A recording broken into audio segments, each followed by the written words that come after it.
أعوذ بالله من الشيطان الرجيم. بسم الله الرحمن الرحيم.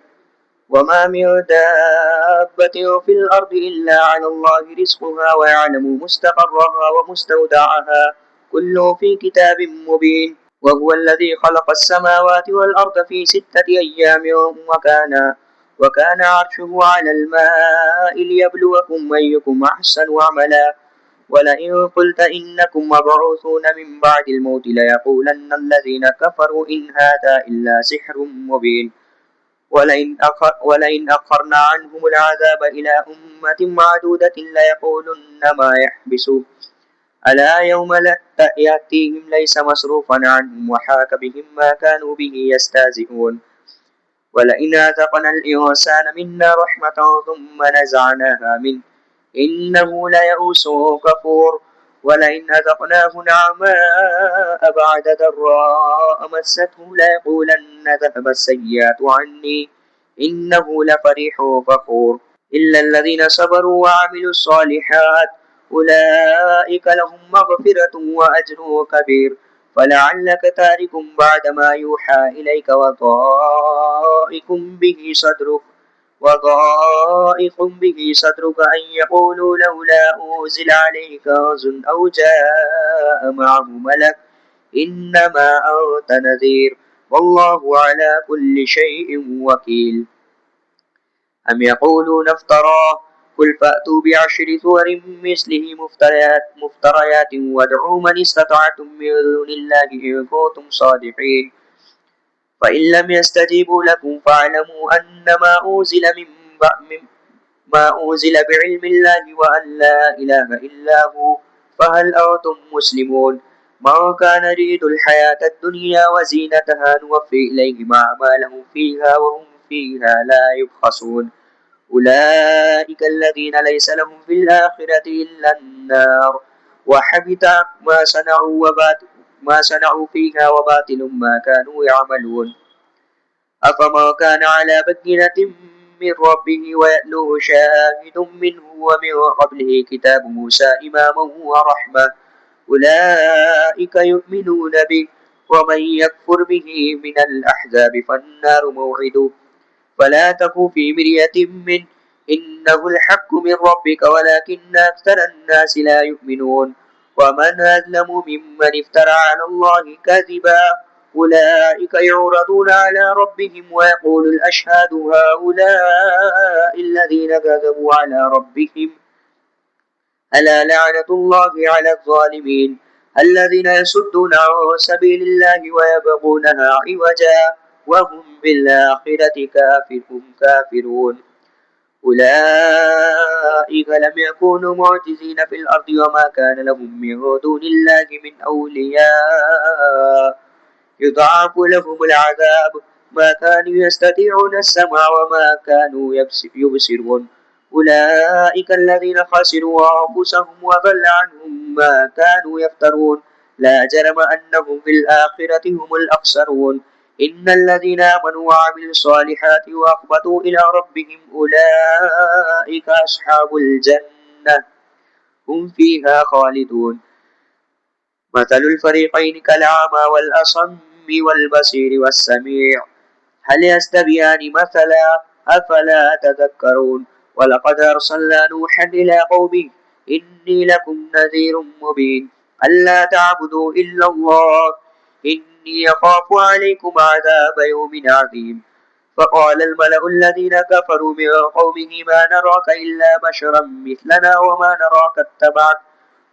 نراك اتبعك إلا الذين هم أراذلنا بادي الرأي وما نرى لكم علينا من فضل بل نظنكم كاذبين.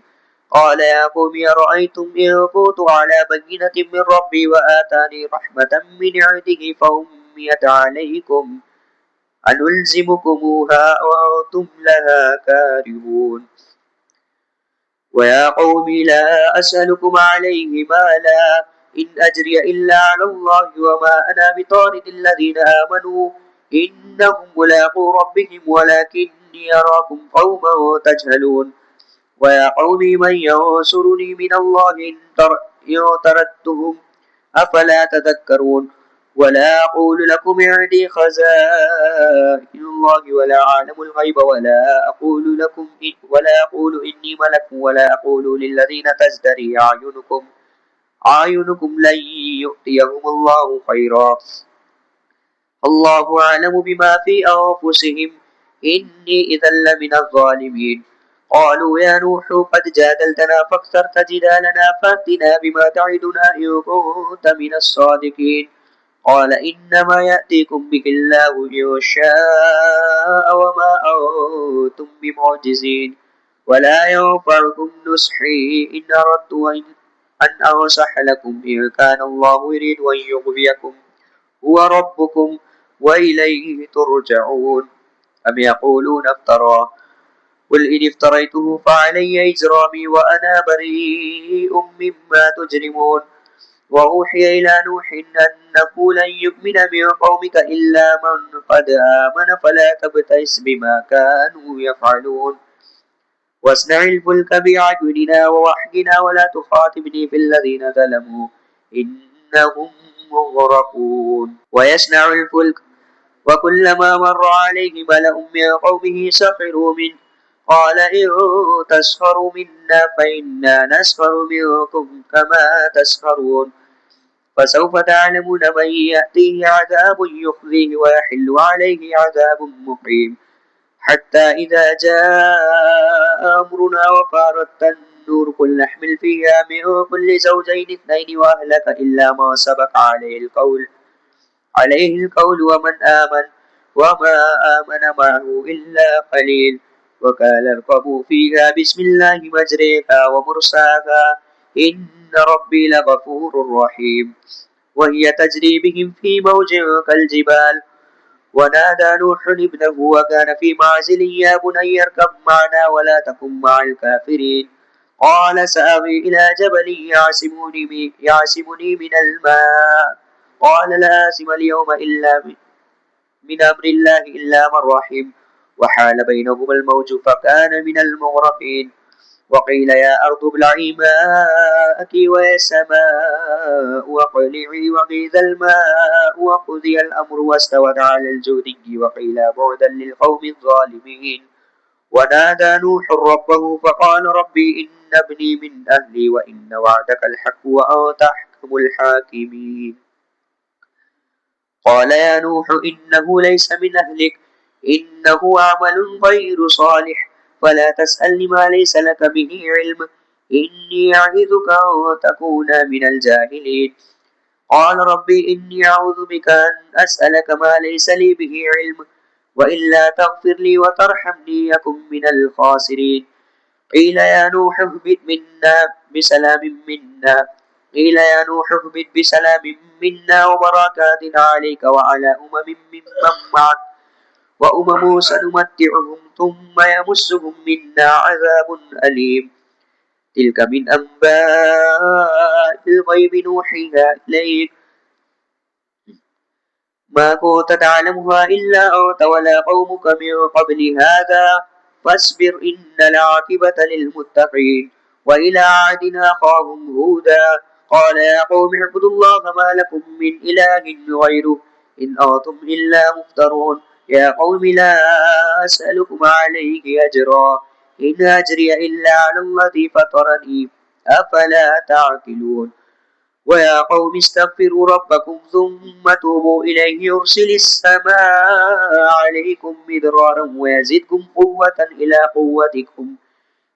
قوتكم ولا تتولوا مجرمين قالوا يا هود ما جئتنا ببينة وما نحن بتاركي آلهتنا عن قولك وما نحن لك بمؤمنين إن نقول إلا اعتراك بعد آلهتنا بسوء قال إني أشهد الله واشهدوا أني بريء مما تشركون من دونه فكيدوني جميعا ثم لا تنظرون إني توكلت على الله ربي وربكم ما من دابة إلا هو آخذ بناصيتها إن ربي على صراط مستقيم وإن تولوا فقد أبلغتكم ما أرسلت به إليكم ويستخلف ربي قوما غيركم ولا تضرونه شيئا إن ربي على كل شيء حفيظ.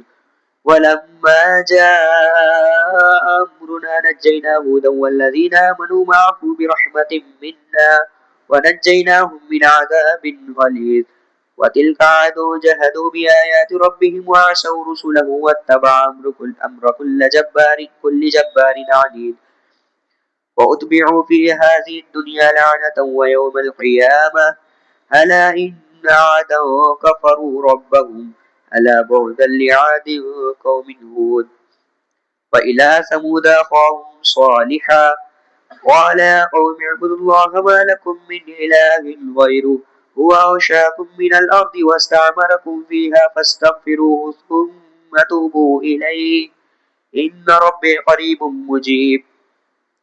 قالوا يا صالح قد كنت فينا مرجوا وقبل هذا أتنهانا أن نعبد ما يعبد آباؤنا وإننا لفي شك مما تدعوننا إليه مريب. قال يا قوم أرأيتم إن كنت على بينة من ربي وآتاني منه رحمة فمن ينصرني من الله إن عصيته فما تزيدونني غير تقصير. ويا قوم هذه ناقة الله لكم آية فذروها تأكل في أرض الله ولا تمسوها بسوء فيأخذكم عذاب قريب. فعكروها فقال تمتعوا في داركم 3 أيام ذلك وعد غير مكذوب. فلما جاء أمرنا نجينا صالحا والذين آمنوا معه برحمة منا ومن خزي يومئذ إن ربك هو القوي العزيز.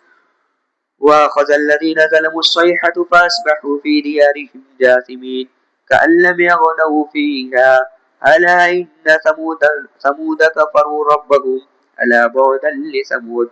ولقد جاءت رسلنا إبراهيم بالبشرى قالوا سلاما قال سلام فما لبث أن جاء بعجل حنيذ. فلما رأى أيديهم لا تصل إليهم نكرهم وأوجس منهم خيفة قالوا لا تخف إنا أرسلنا إلى قوم لوط وامرأته قائمة فضحكت فبشرناها بإسحاق ومن وراء إسحاق ويعقوب. قال يا ويلتى ألد وأنا عجوز وهذا بعلي شيخا إن هذا لشيء عجيب. قالوا وتعجبين من أمر الله رحمة الله وبركاته عليكم أهل البيت إنه حميد مجيد. فلما ذهب عن إبراهيم الروع وجاءته البشرى يجادلنا في قوم لوط إن إبراهيم لحليم أواه منيب.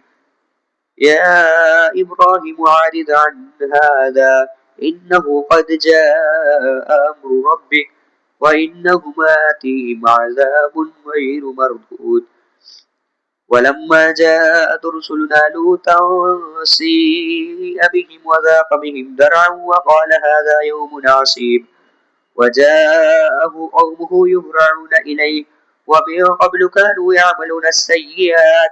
قال يا قوم هؤلاء بناتي هن أطهر لكم فاتقوا الله ولا تخزوني في ضيفي أليس منكم رجل رشيد. قالوا لقد علمت ما لنا في بناتك من حق وإنك لتعلم ما نريد. قال لو أن لي بكم قوة أو آوي إلى ركن شديد. قالوا يا لوط إنا رسل ربك لن يصلوا إليك فأسر بأهلك بقطع من الليل ولا يلتفت منكم أحد إلا امرأتك إنه مصيبها ما أصابهم إن موعدهم الصبح أليس الصبح بقريب.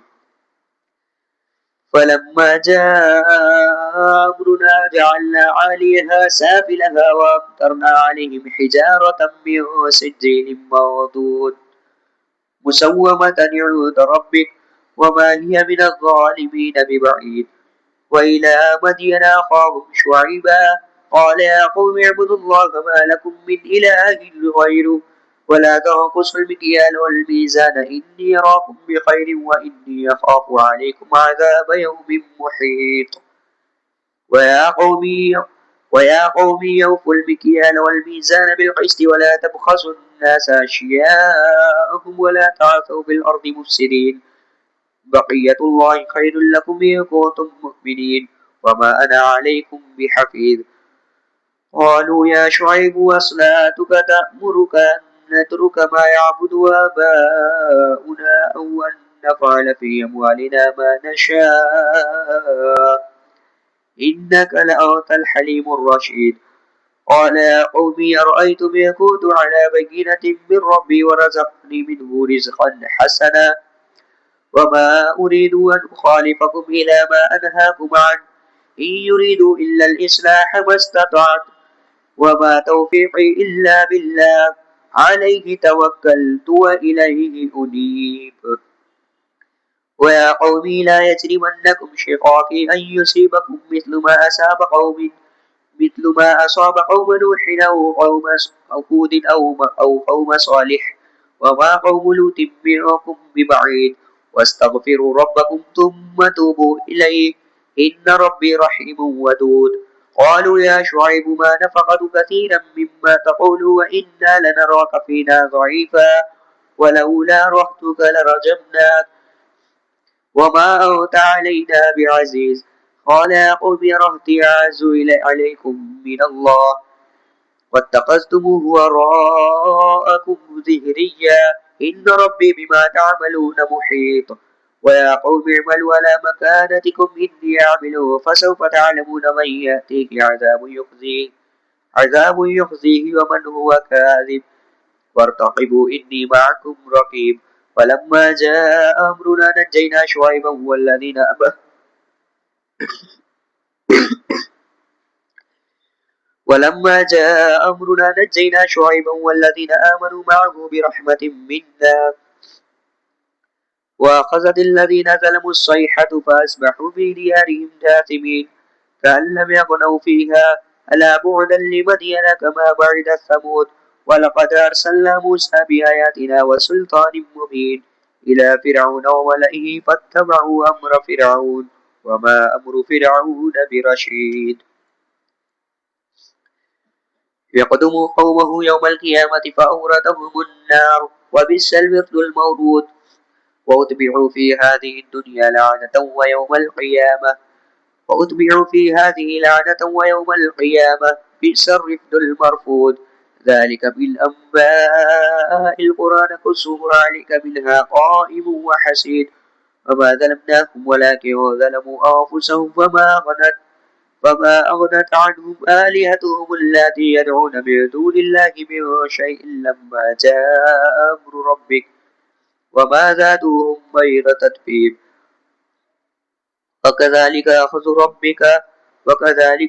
ربك إذا أخذ القرى وهي ظالمة إن أخذه عليم شديد. إن في ذلك لآية لمن خاف عذاب الآخرة ذلك يوم مجموع له الناس وذلك يوم مشهود وما نوخره إلا لأجل معدود. يوم يأتي لا تكلم نفس إلا بإذنه فمنهم شقي وسعيد. فأما الذين شقوا ففي النار لهم فيها زفير وشهيق خالدين فيها ما دامت السماوات والأرض إلا ما شاء ربك إن ربك فعال لما يريد. وأما الذين سعدوا ففي الجنة خالدين فيها ما دامت السماوات والأرض إلا ما شاء ربك عطاء غير مجدود. ولا تكن في مرية مما يعبد هؤلاء ما يعبدون إلا كما يعبد آباؤهم من قبل وإنا لموفوهم نصيبهم غير منقوص. ولقد آتينا موسى الكتاب فاختلف فيه ولولا كلمة سبقت من ربك لقضي بينهم وإنهم لفي شك منه مريب. وإنا كلا لما ليوفينهم ربك أعمالهم إنه بما يعملون خبير. فاستقم كما أمرت وما تاب معك ولا تطغوا إنه بما تعملون بصير. ولا تركنوا إلى الذين ظلموا فتمسكم النار وما لكم من دون الله من أولياء ثم لا تنصرون. وأقم الصلاة طرفي النهار وزلفا من الليل إن الحسنات يذهبن السيئات ذلك ذكرى للذاكرين. واصبر فإن الله لا يضيع أجر المحسنين.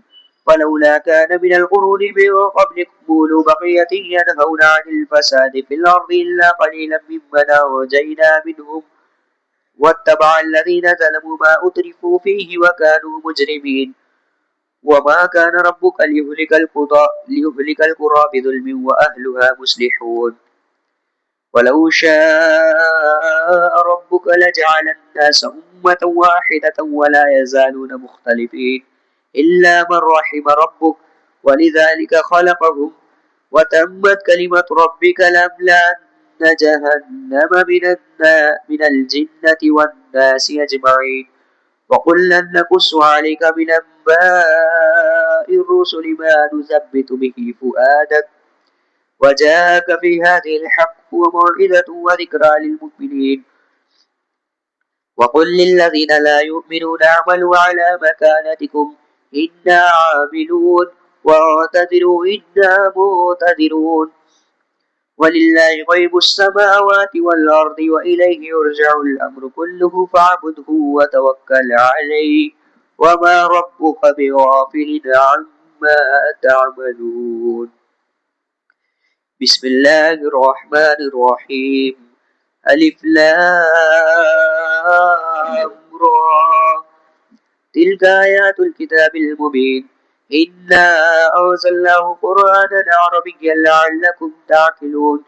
نحن نقص عليك أحسن القصص بما أوحينا إليك هذا القرآن وإن كنت من قبله لمن الغافلين.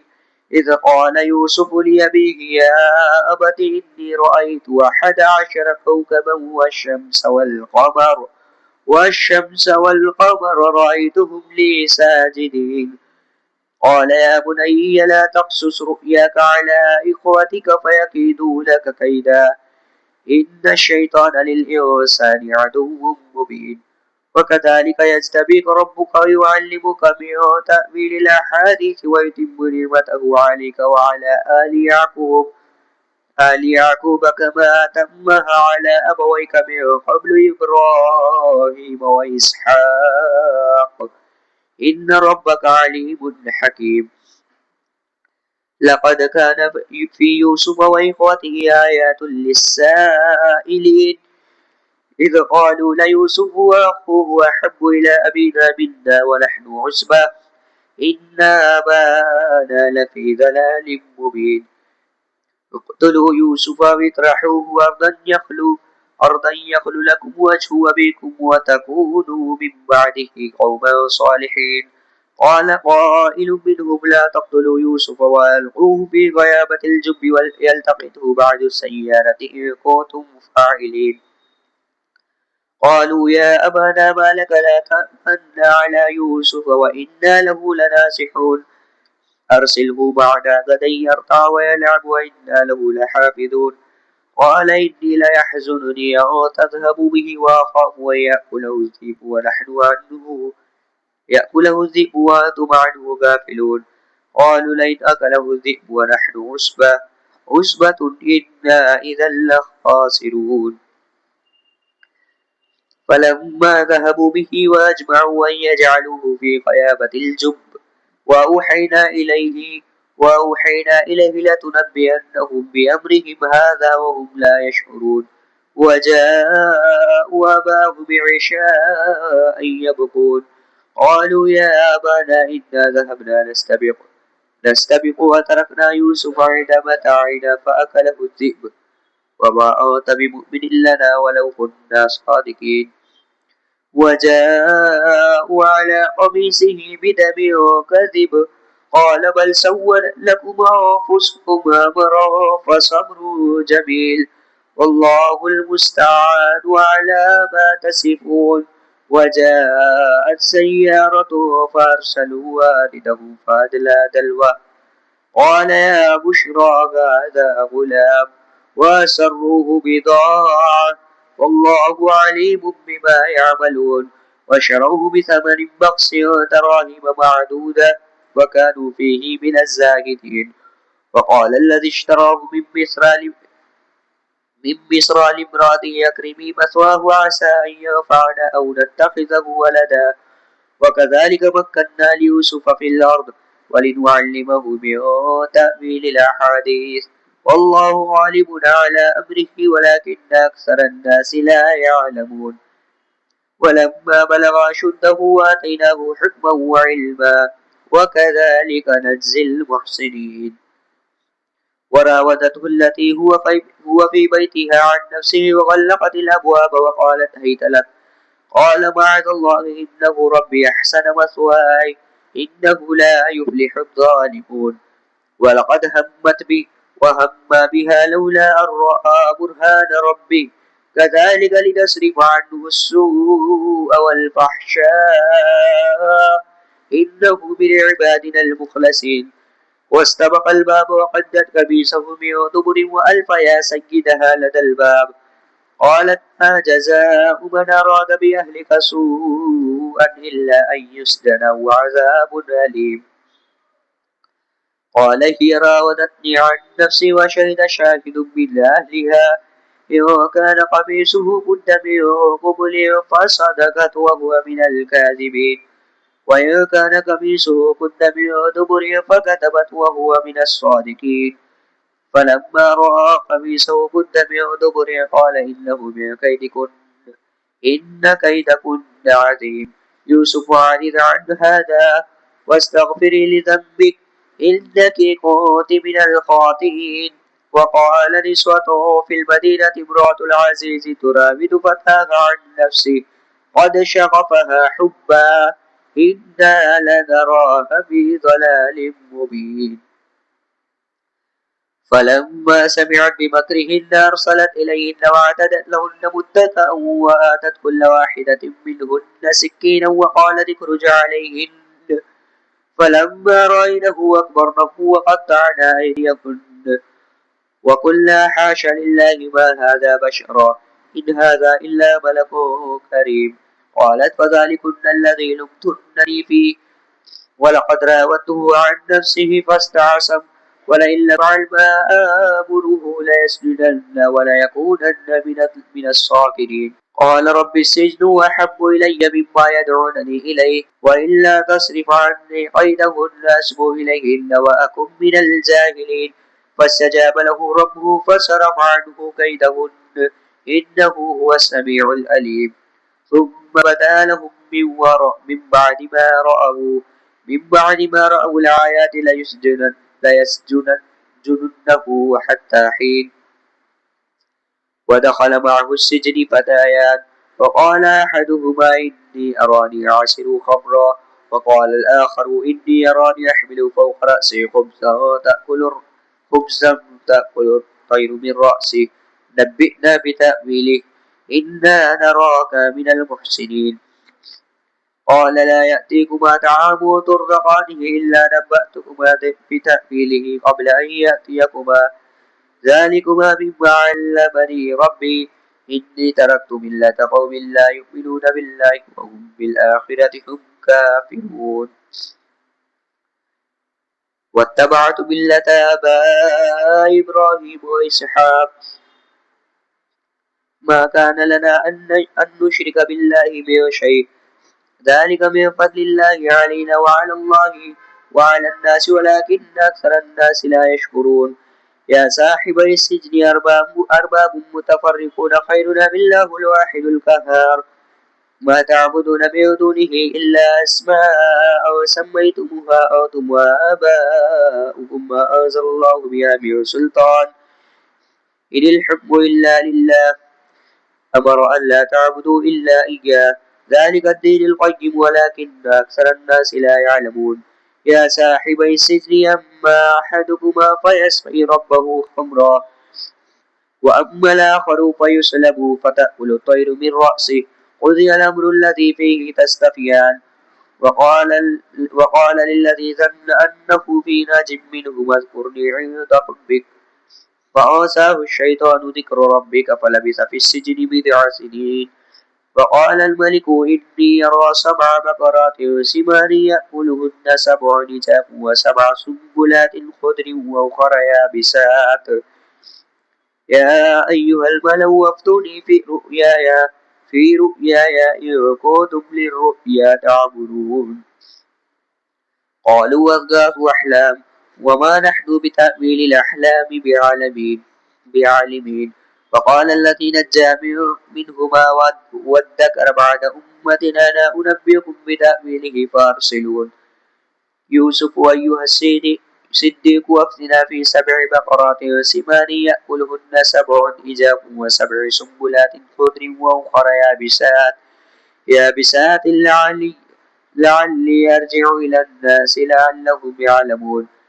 قال تزرعون 7 سنين دابا فما حصدتم فذروه في سنبله إلا قليلا مما تأكلون ثم يأتي من بعد ذلك 7 شداد يأكل ما قدمتم لهن إلا قليلا مما تحسنون ثم يأتي من بعد ذلك عام فيه يغاث الناس وفيه يعصرون. وقال الملك ائتوني به فلما جاءه الرسول قال ارجع إلى ربك فاسأل ما بال النسوة اللاتي قطعن أيديكن إن ربي بكيدهن عليم.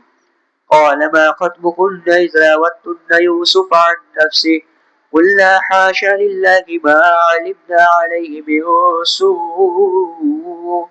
قالت امرأة العزيز الآن حصحص الحق أنا راودته عن نفسه وإنه لمن الصادقين ذلك ليعلم أني لم أخنه بالغيب وأن الله لا يهدي قيد الخائنين.